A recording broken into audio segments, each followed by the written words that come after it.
Praise the Lord. Hallelujah. Greetings, everybody. And thank you, Pastor Marlon, for making this teaching possible.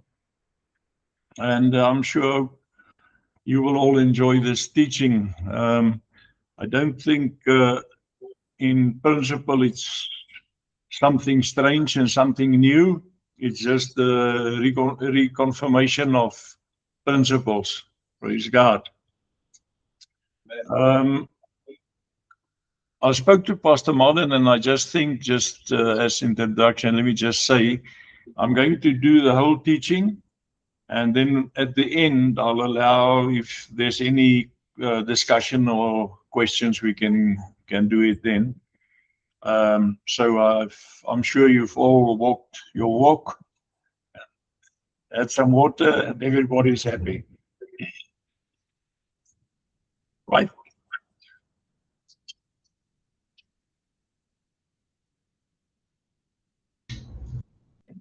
Praise God. I'm going to speak on worship leaders and songs, the support singers, training session regarding the subject. The primary goal of leading worship.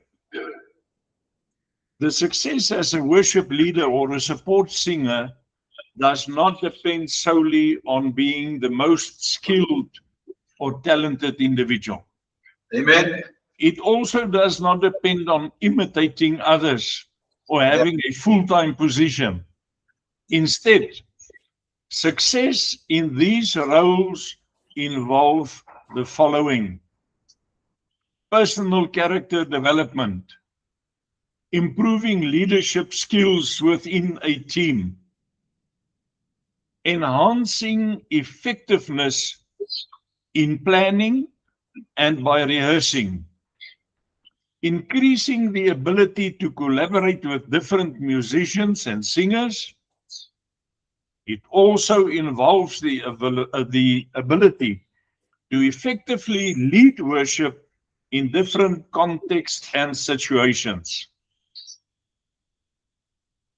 The music ministry in the church is a combination of spiritual commitment, musical ability, leadership during devotion, and pastoral skills.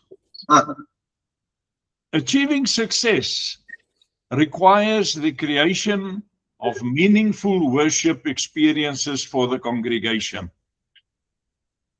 Now, if the goal of music and singing is mostly to provide enjoyment or to elevate the audience's mood, we overlook the real purpose. Praise and worship must focus on Jesus, not on the congregation. Sure.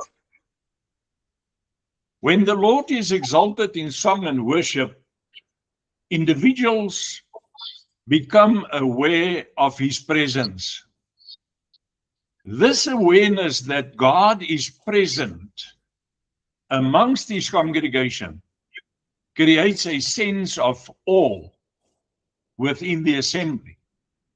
And it's during moments of such awareness and reverence for God's presence that He communicates with the congregation through the gifts of the Holy Spirit.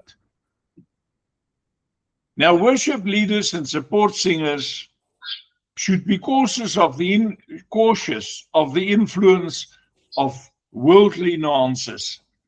These nuances signifies a subtle difference in performance that will enhance emotional depth and complexity. The variation in tempo, dynamics, and expression allows musicians to evoke a broad spectrum of human emotion through sound, rather than through divine influence. Music influenced by worldly influences often seek to create an emotional, feel-good experience without the recognition of God's presence. And that is what happens. You can play music in your car, listening to worldly music, and it can create emotional feelings. But Yeah. God has nothing to do with that. So worldly music seeks to create that type of connection without the recognition of God's presence. And what we need is God's presence. Yeah. The reason we lead worship, to understand the reason, it is essential to address the question, why do you lead worship? Whether as a worship leader or as a support singer. This is a significant question that many worship leaders and support singers may overlook. Typical responses to this type of question may include the enjoyment of the role. That's why I do it. That's why I'm a worship leader or a support singer. I enjoy the role. Or I'm being asked to lead. Or I perceive it as a job or a passion or even a calling. Now, while these answers are not fundamentally wrong, they mainly focus on personal motivation Sure. instead of considering a wider viewpoint. Worship serves a purpose that goes beyond personal preferences. The basis for leading worship is presented in 1 John 4:19.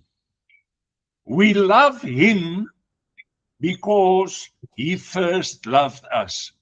Amen. That is the basis. This verse explains the essential reason for worship. It is a crucial idea within the context of faith, and it impacts all aspects of life, including events that takes place during a worship service. Unfortunately, worship, or let me rather say ultimately, worship is about individuals expressing love in response to the one who loved them first.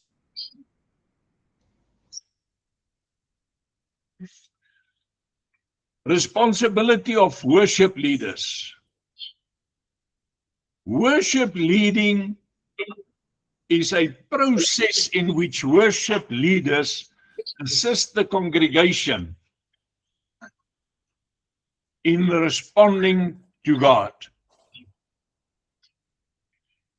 It involves encouraging active participation, enabling the congregation to demonstrate their devotion to Jesus, while worship leaders and support singers facilitate this engagement.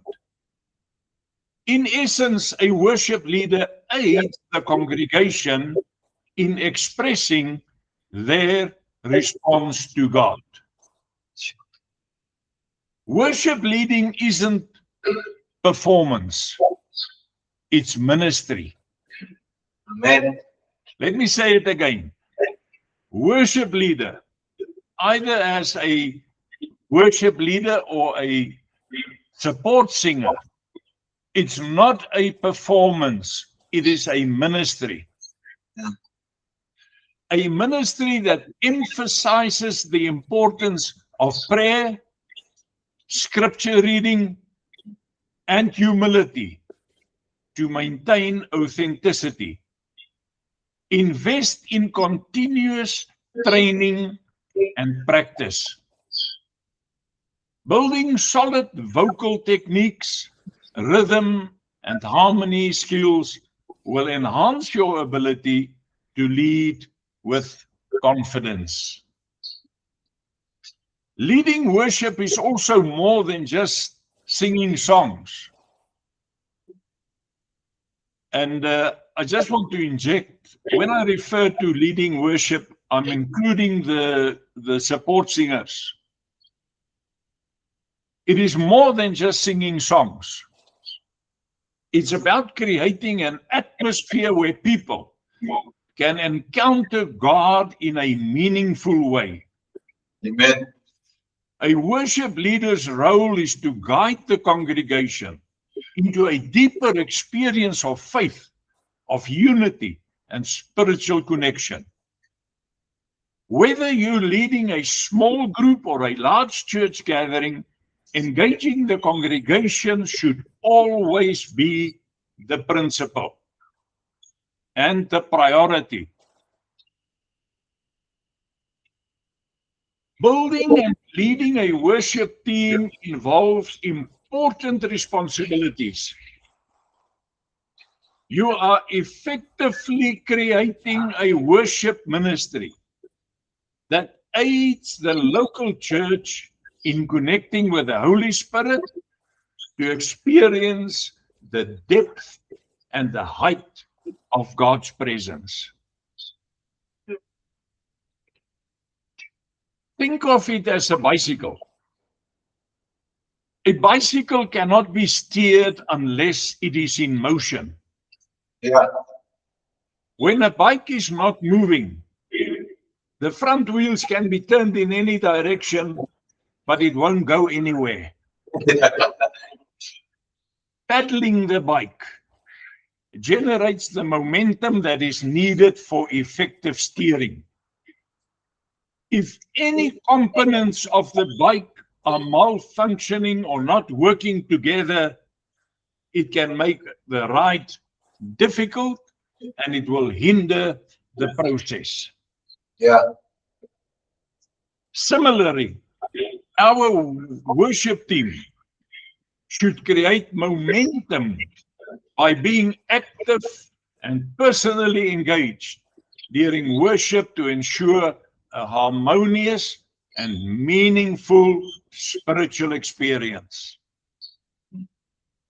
A worship team might face challenges in guiding the church in a spiritual experience if they do not possess qualities such as sincerity, humility, and integrity.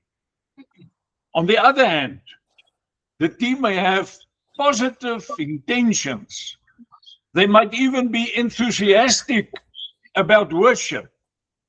But if they frequently perform inaccurately and sing off-key, this can diminish the worship experience and hinder the journey.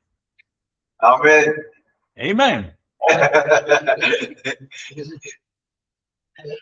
Praise God. I hope I don't get a side-to-side head shake on this.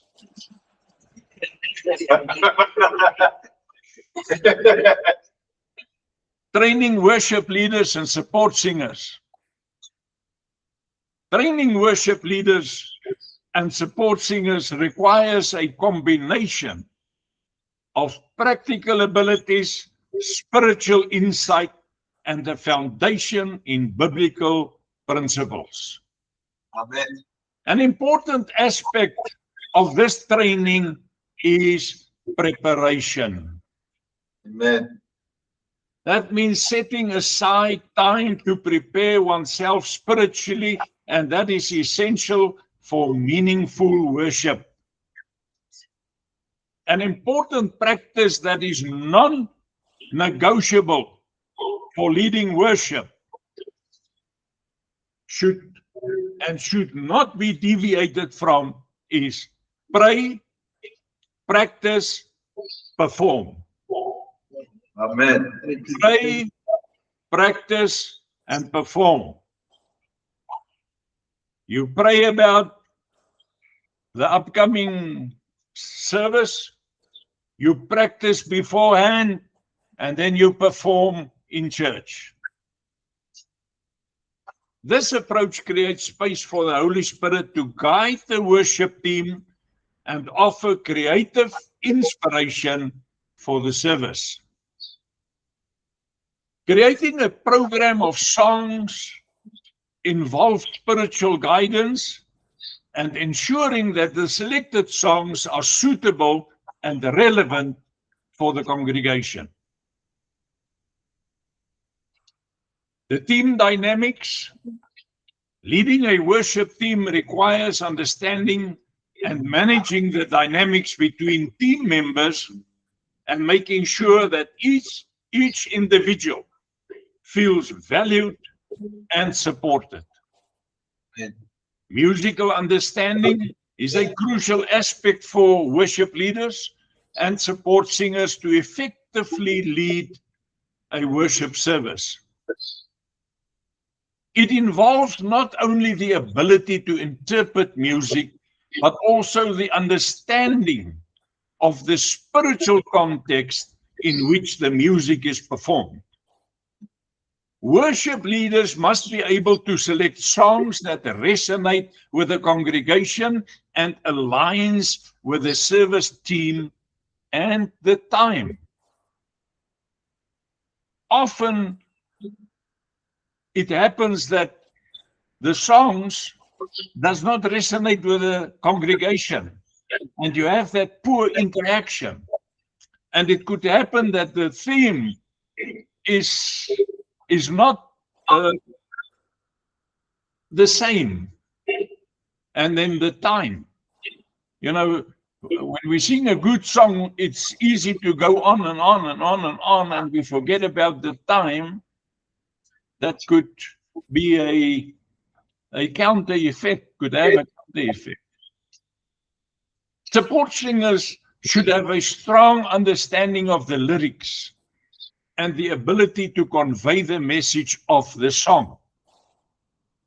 Additionally, effective communication and collaboration with the music teams are essential for creating a unified worship experience. Now, I know at the moment we do not use live musicians, but for that setting, it's essential that there can be that unified worship experience. Investing time in vocalists is very important. Often the focus tends to be solely on musicians, as they hold significant musical responsibility. However, by focusing on training our vocalists to sing with excellence, they will be better equipped to lead with confidence and sing from their hearts. Amen. Now let's look at the worship leader. Some points we need to consider. Number one, preparation or spiritual preparation. Begin preparing for the selection of songs in the week leading up to the service. You don't wait for Sunday morning or Saturday evening. Amen. Very important point is more than Saturday evening is the day of the service. It's also very important to consult with the preacher in advance to determine the main scripture that will be referenced. That will help the worship leader to determine the songs and feel the leading of the Spirit to connect the two. Then dedicate time to pray over the song choices and the sequence, ensuring that they align with the sermon theme and the scripture that's being used for the service. Awareness and rehearsal. Become well acquainted with the song arrangements. Practice them thoroughly prior to the service to ensure a seamless performance. I know we're using type of backtracking for our sound. So worship leaders choose the right backing track. Select a backing track that complements your team setup, that flows with the message and will uplift the congregation. Worship leaders and support singers should have regular practice and rehearsals to learn worship songs thoroughly. This enables them to lead the congregation in participating in personal worship, as that is the main objectives. I'm going to repeat some of these points, but I just want to make a point here, which is important, and that is personal participation in worship.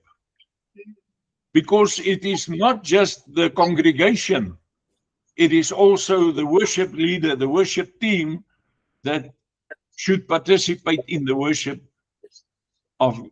in the service. Strategy for effective music practice sessions.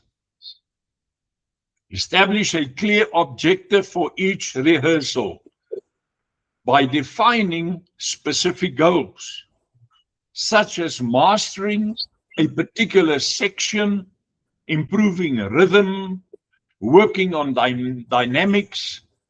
This clearly enhances the focus, and it aids in measuring the progress effectively. And that is very important. If you work on these particular sections, you can easily keep track of the progress and the effectiveness as a team. Then create a structured routine. Set aside specific time for warm-ups, skill exercises, and repertoire work to ensure a balanced development of the various aspects of your craft. Use timers and stay on schedule, which can enhance discipline and focus. Integrate technology effectively. You can use metronomes. Now, metronome is a device that produces a steady, regular beat to help musicians and singers to have a consistent timing and tempo. You can use tuners or recording devices to enhance your session. Recording your performance can help you to pinpoint areas for improvement and monitor your progress over time. I always tell people to do that. Record your practice. Listen to your recording, and you will see. Now, if you don't do that, you might at the end watch the service, the replay of the service, or listen to the replay of the service, and then you will say, oh, we made a mistake there. Oh, that was wrong. And then it's too late. The same with capturing a service on video or just on sound recording. Listen to it, edit it before you put it out on the air for others to listen. Because if they listen and they say, oh, no, I'm not going to listen to that church again. The sound is so poor. You cannot hear what the pastor is saying. There's too much this and, then it's too late. It's too late, yeah. Then break challenging songs into smaller, more manageable sections when you practice it. This method enables detailed analysis and focused practice, reducing frustration and promoting gradual improvement. Slowly combine these sections again for consistency. And when you've done that, then you sing the whole song. You do the whole thing, practice the whole thing. Conclude each practice session with reflection. Discuss it amongst yourself. Don't be afraid to lift out the weak points or the errors that were made.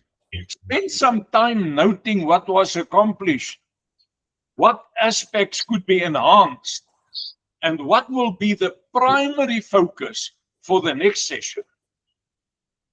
This feedback process enhances motivation, and it guides future efforts.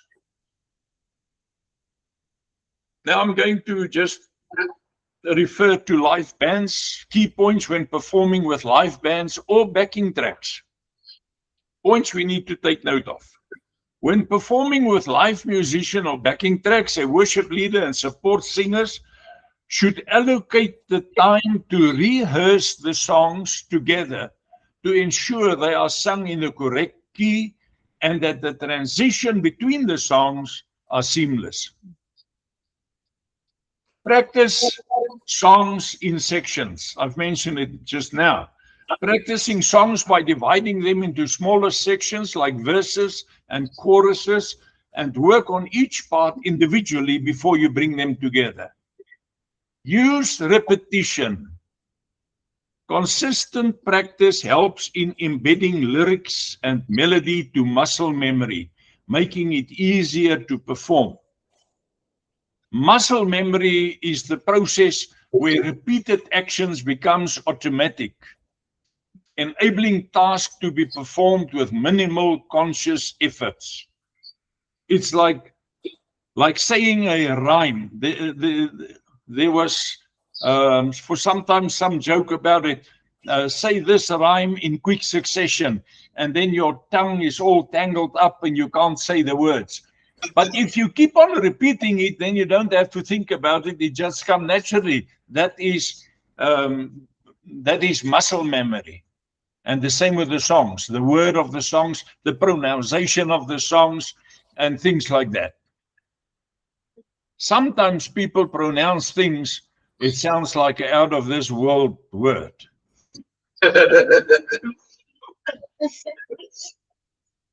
Focus on vocal performance. Warm up properly. Practice scales and focus on breath control to solidify the technique. Let's look at some key points to consider. Warm up. Start with gentle physical movements to relax the body.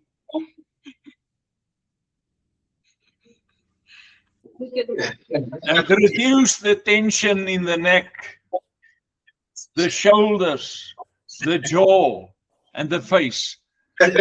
So, lead singers and worship leaders, you can do this. Not in church yawning, but in relaxing your muscles. All right.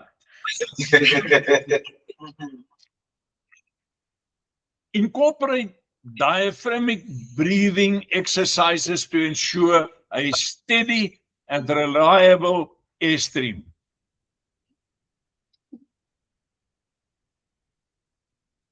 Scales, I've mentioned the word scales further up, and I think maybe some of you thought you had to put your voice on a scale. That's not what I'm talking about. Scales. Practice scales to improve pitch accuracy and ear and voice coordination. Scales are a series of notes arranged in ascending and descending order used to develop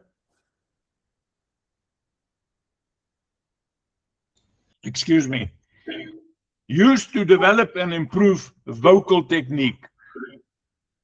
They are essential for singers as they help to establish a strong vocal foundation, improve pitch accuracy, and enhance overall vocal expression. And scales can be sung in various ranges from low to high, high to low, and can be modified to suit different vocal styles. I can remember when I was still on school, we had that do, re, mi, fa. Those things are scales.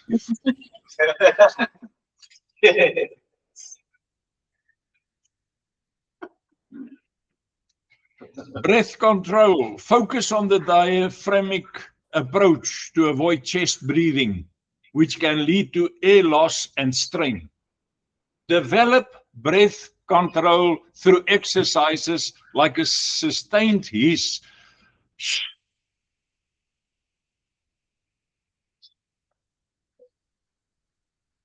for as long as possible.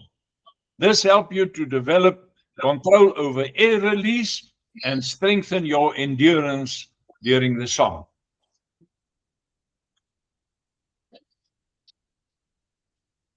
Can I get an amen?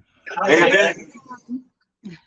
By incorporating these techniques in your daily practice, you can set yourself up for a healthier voice and more reliable performance.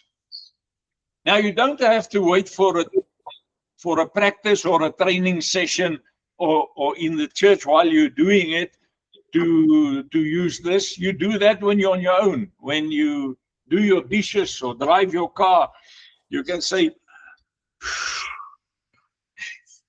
so it comes from the diaphragm, not from the lungs.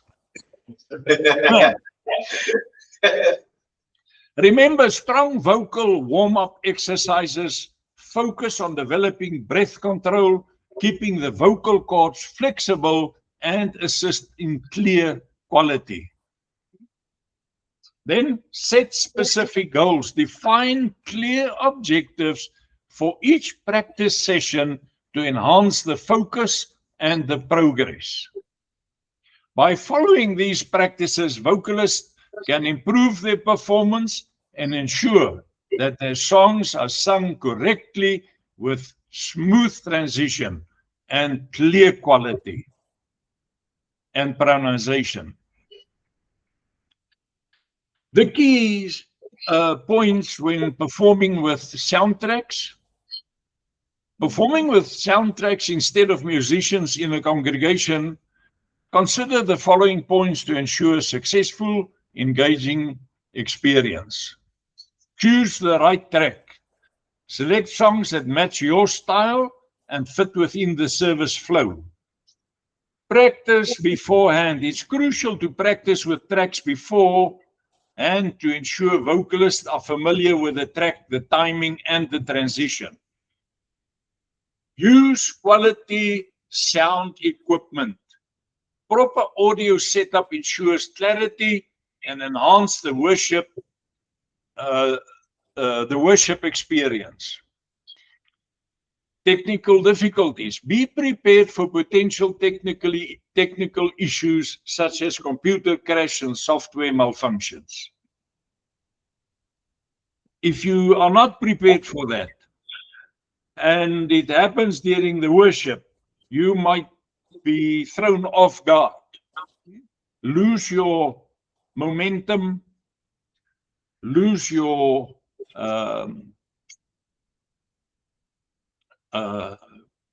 point in the song and your connection with the audience, and it could really put you off track. Coordinate with worship leaders. Plan transitions between tracks to maintain a natural and engaging flow. Then rehearse and prepare. Thoughtful planning and rehearsal can create a worship atmosphere that feels just as dynamic as having a live band. Amen.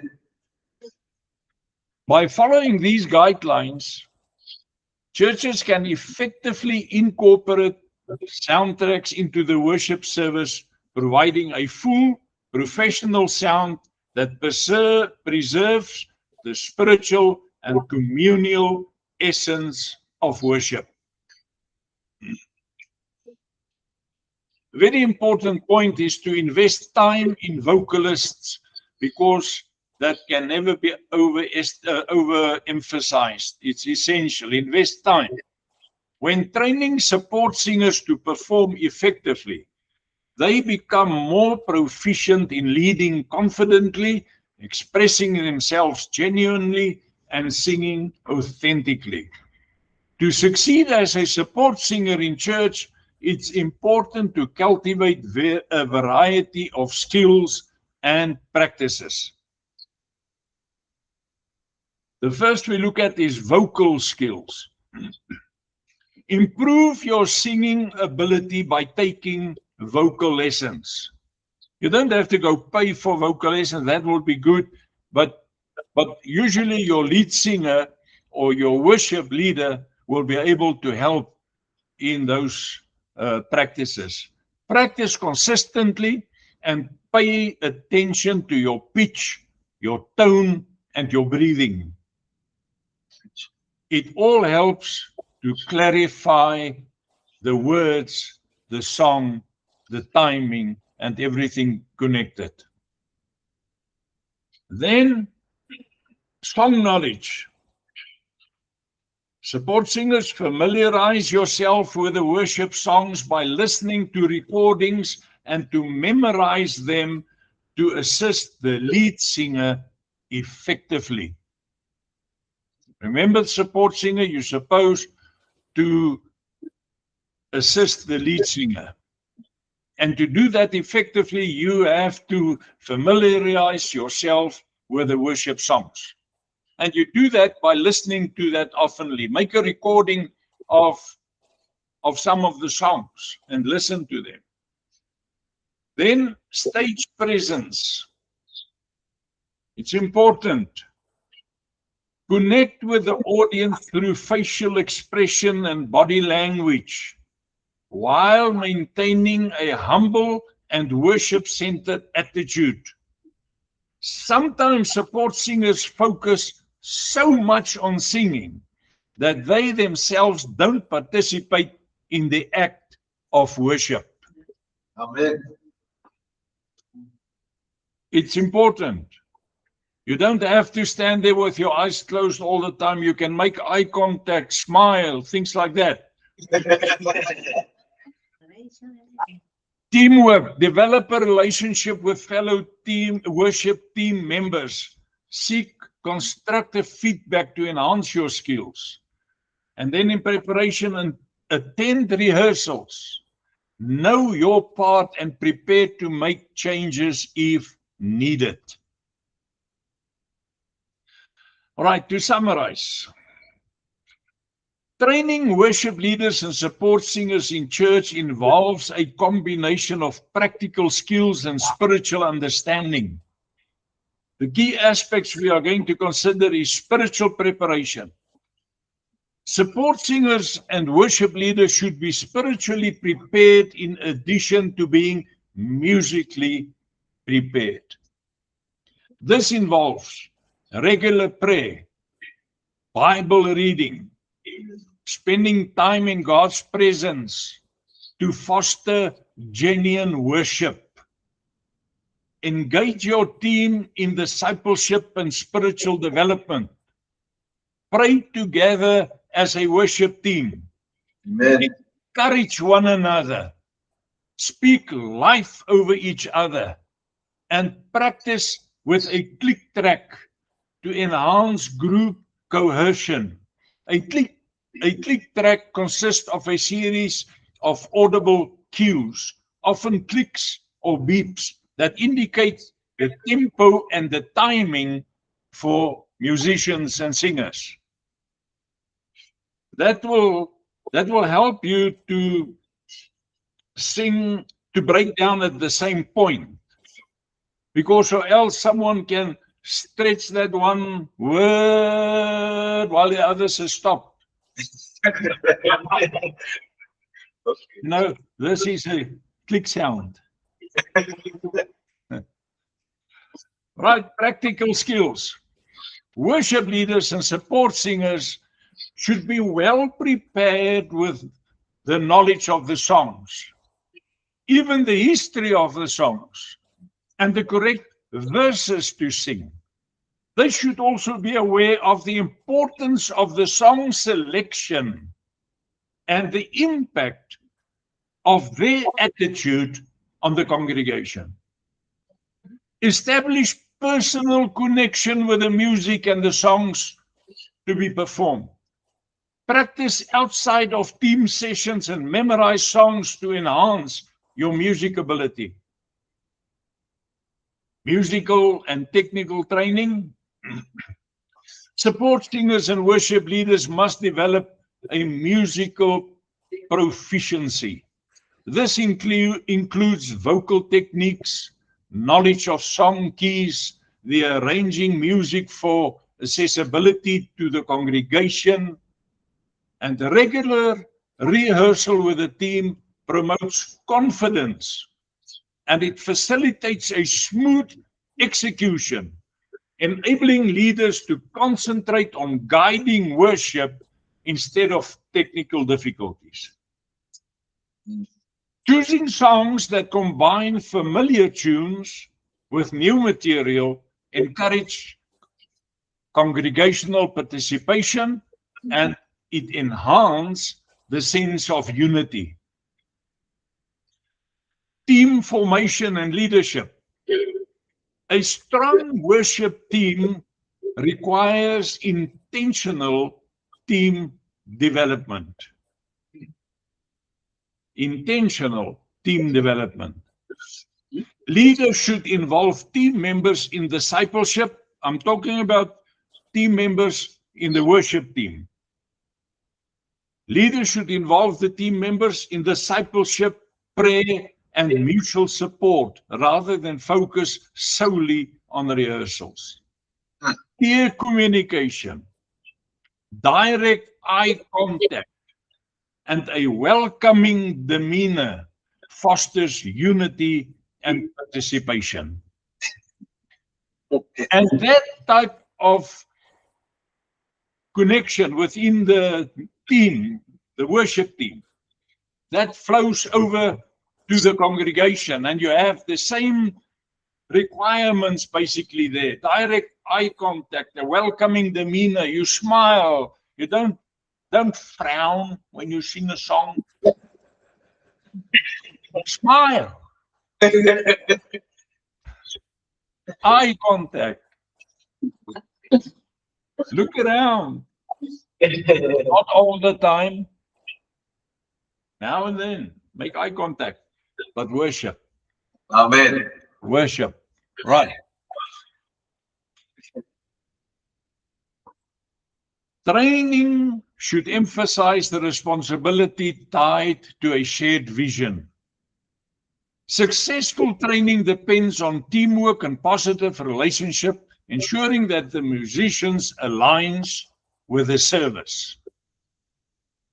Training program, implementing structured training programs that offer systematic approach for recruiting singers, training the choir, leading rehearsals that can enhance the effectiveness and the efficiency of the ministry. Then another requirement is spiritual honesty. Present yourself, present your true self on the platform. Yes. Being authentic, encouraging others to do the same. Now I know traditionally we had the lead singer and the support singers all on the platform. This was changed around now. We have the lead singer in front and the support singers in the audience, which is fine. It's good. It can work all whichever way, and maybe this is good for feeling part of it and the church feeling part of the worship team. But the point remains the same. Be your true self. Be authentic. Be friendly. Smile and worship. Worship. I've mentioned it just now. Sometimes people get so involved in singing that they don't worship. Yes. Key points for vocalists. Correctly singing harmonies and melodies. Listening to and blending with other voices. Maintain tempo without rushing or lagging. You know, sometimes you hear two voices. One is leading and one is lagging. And that's confusing. Listen to the others and blend with them. Maintain your tempo. Pause for breathing in the same space. Keep note the same length. Memorize the lyrics and pronounce them properly. Sing into your microphone. That's why you got that thing. Smile while you sing. You happy, be happy. What's that song says? Smile, be happy, or something like that. Anyway, be happy.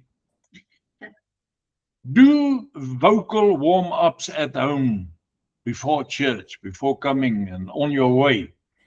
Make sure to worship while you sing. Don't concentrate so much on singing that you don't worship. Commitment by support singers and worship leaders. Support singers and worship leaders are expected to demonstrate commitment to their responsibility, Amen. to the mission of the church, to the standard of holiness as outlined in the scripture. Yes. They are called to lead by example, demonstrating a life of worship and devotion to God. Worship leaders and support singers cannot come to church and then want to create a time of worship and devotion to God if that is not part of their character and nature. Yes.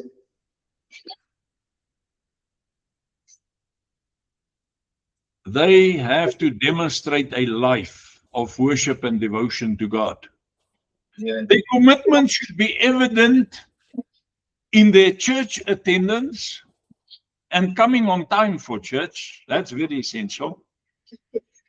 Giving of their tithes, their dedication to the ministry, their willingness to make sacrifices, and their desire to honor God through a lifestyle of holiness as outlined in God's word and practiced by the church. Amen. I'm going to go into a little bit more of that now. Worship leaders are responsible for guiding the congregation into worship experience that fosters a connection with God. The reason for that is for the operation of the gift of the Spirit. You cannot operate in the gifts of the Spirit if you're not connected to God.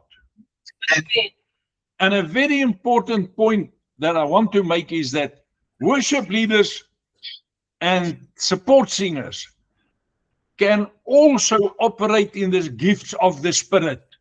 Amen. Are not statues placed there with a voice.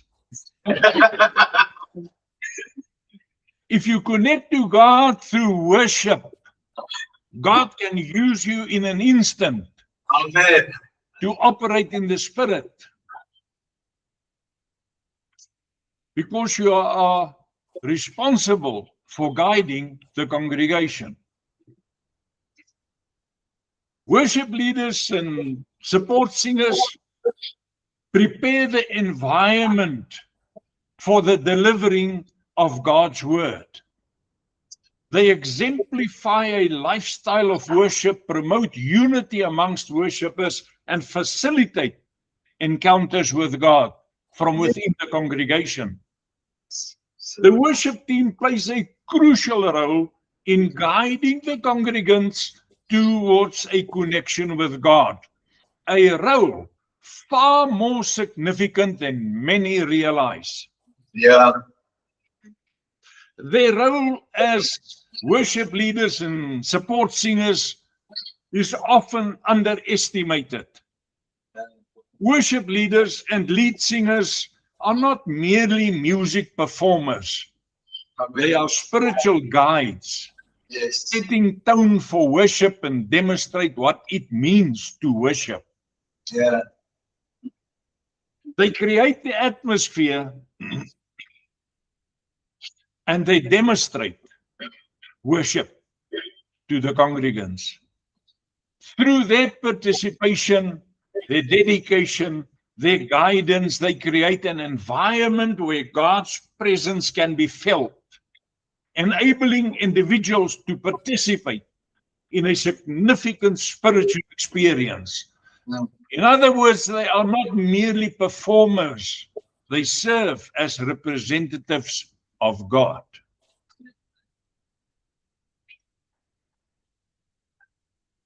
A life of holiness,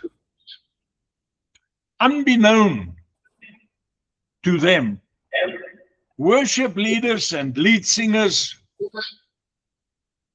support singers, become role models for the congregation in their expression and commitment to the standard of holiness. Amen. Their standard of holiness should be evident, not only during the service, but also in their lifestyle of holiness, both inside and outside the church. Amen. Holiness is not merely defined by either internal or external holiness, but as a comprehensive commitment to God, encompassing both dimensions, which should be evident in one's character, one's behavior, and one's appearance. A lot of people want to define holiness by either internal or external, which is not true holiness. True holiness encompasses both of those areas. Amen. Inner holiness is cultivated by the Holy Spirit in an individual's life, leading a God-centered lifestyle and service to God, allowing and striving for the operation of the gifts of the Holy Spirit in their lives. The Spirit on the inside will overflow to the outside. And the transformation that occurs within when you receive the Lord and accept the Lord and receive His Spirit will manifest outward, making it noticeable for others to see. Amen. You cannot just be identified as a child of God when you open your mouth to speak.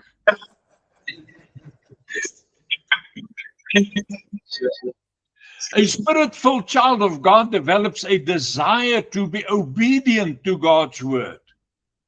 They resonate with King David's declaration in Psalm 119 verse 4, where he said, "Thou hast commanded us to keep thy precepts diligently." Thou hast commanded us to keep thy precepts diligently. This commandment, or rather this commitment to God's word, leads men to cut their hair, whereas women do not cut their hair, as instructed by 1 Corinthians 11, 14 and 15. It's because we want to keep His precepts diligently. There are many Christians who exhibit a minimal change in their behavior and in their appearance, limiting the visible difference for a worldly person to see. The word of God clearly states in 2 Corinthians 6 verse 17, Wherefore, come out from among them, and be ye separate, saith the Lord, and touch not the unclean thing, and I will receive you. Now, the unclean thing is not just a dead animal or whatever. All the unclean things of this world. Amen. Let's look at an analysis of 2 Corinthians 6:17 as commentated by Albert Barnes. The word, wherefore, that scripture begins with the word wherefore. Wherefore means because of that reason. Yeah. Because of that reason. In other words, because of the reason that you are a special people. Yeah. Because of the reason that the holy and blessed God dwells with you and amongst you and in you. Because of that reason, come out from among them. Amen. Wherefore, come out from among them. Come out from among them. That is, from among the idolaters, the unbelievers, the frivolous and vicious world. Paul applies the word with great force to illustrate the duty of Christians in separating themselves from a vain, idolatrous, and wicked world. Yeah. The scripture goes on and says, and be ye separate. That means to be set aside, Yes. separate from the world and all its corrupting influences. There must be a distinction between a born-again believer and an unsaved sinner. Yes. How will the world know that you are saved if you look the same as they do? If you dress the same way they dress? Yeah. If you go the same places they go? What message will they receive if there's no change in your conduct, in your behavior, in your character? If you are willing to listen and to obey the Holy Spirit, you will not only be convicted of sin and wrongdoing, but God will lead you to become a living testimony of His saving grace. Amen. Through a changed character and outward lifestyle. Men should look like men and dress like men, and women should look like women and dress like women.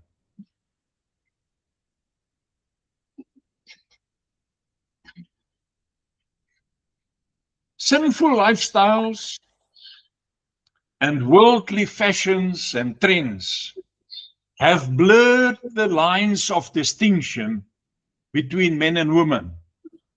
That's why they've created this alternative state of humanity. There's no more men and women. You don't talk about men and women. There's no more men toilet and women toilets. They've come up with the word unisex, I think. Yeah. Same sex. That's what it means. They're all the same. Look the same, dress the same, do the same. No, that's not what God says. They've blurred the lines of distinction. It's important to restore and to maintain a clear distinction between those who are not saved and those who are born again. Men wear long pants and women wear dresses or skirts. A saved individual should refrain from wearing clothing, and this is in closing, and I want to emphasize this. A saved individual should refrain from wearing clothing that reveals or accentuate the figure or their body. Amen. God says that one's body is considered sacred and should be shared only within the context of marriage. That's why some people in church have Googled eyes. You know, those that wear glasses, they have marks on their glasses because the eyes popped out.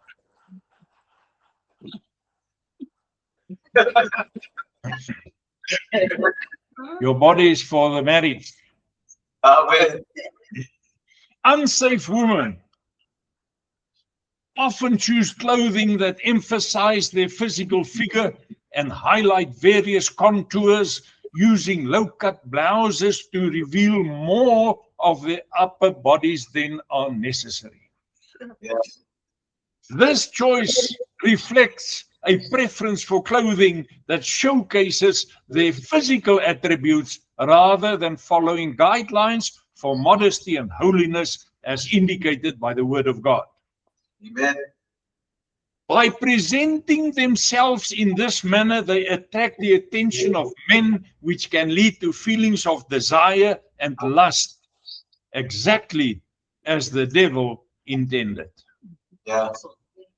For the same reason, men are discouraged from wearing tight-fitting shirts and pants that emphasize their physique, such as their chest and abdominal muscles.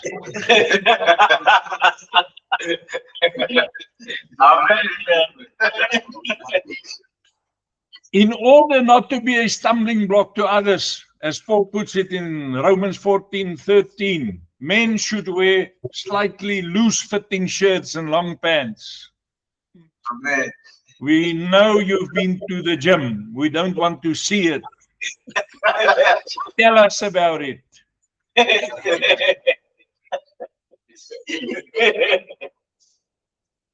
Word of caution, dressing well is perfectly acceptable, but it should not stem from a desire for attention. Yes.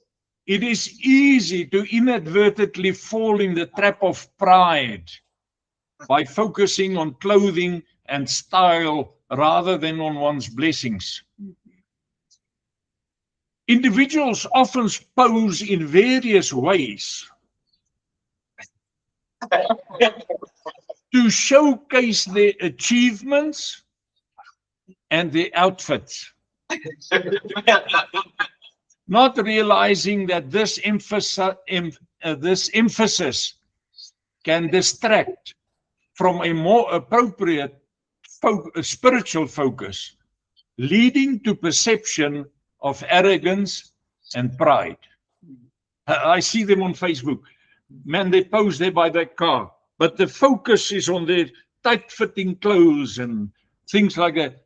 And then to me, the words speak, they are proud, showing off.